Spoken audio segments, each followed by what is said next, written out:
یہ رشتے داری توڑنا آپ کو پتا ہے کتنا بڑا گناہ ہے؟ آپ اس کی سیویئرٹی اس بات سے سمجھیں، جو بخشش کی راتیں ہیں، آپ نے وہ حدیثیں سنی ہوں گی کہ چند بد نصیب ہیں جو نہیں بخشے جائیں گے. شب برات بھی رشتے داری کاٹنے والا نہیں بخشا جاتا، ٹھیک ہے نا؟ شب قدر بھی رشتے داری کاٹنے والا نہیں بخشا جاتا. یعنی اتنا بڑا گناہ ہے کہ اللہ مغفرت کی رات بھی ان کو نہیں بخشتا ہے. مگر آج ہم نے بات بات پر رشتے ختم کیے ہیں. انہوں نے دعوت میں نہیں بلایا تھا اس لیے ہم ان کی دعوت میں نہیں جائیں گے. اس دعوت میں گیا تو سیدھے منہ بات نہیں کی، اب ہم ان سے تعلق ختم کر دیں گے. کیا ہے یہ؟ ہم مسلمان ہیں، دل بڑا ہونا چاہیے یار. ہو گئی غلطی کوئی بات نہیں. یہ جو انا ہے نا کہ وہ سوری کرے. اب یہی پرابلم فیملیز میں ہے جن کی میاں بیوی میں لڑائی ہے. بیوی جا کے بہکے بیٹھی ہے کہ جب تک شوہر معافی نہیں مانگے گا میں نہیں جاؤں گی. شوہر کہتا ہے وہ بیوی معافی نہیں مانگے گی میں نہیں بلا کے آؤں گا.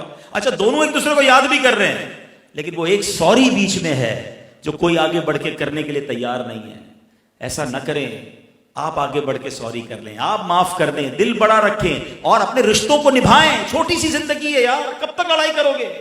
تھوڑا سا لائف ہے اس کو انجوائے کریں، محبتوں کے ساتھ گزاریں.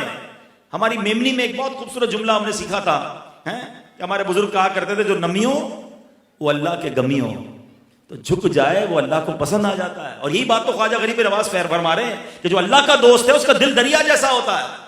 دل اتنا چھوٹا نہ کر لو، بڑا دل رکھیں. سب کا بھلا، سب کی خیر، سب کے بھلے میں اپنی خیر. پھر دیکھو لائف کیسی گزرتی ہے، مزیدار لائف ہو جائے گی.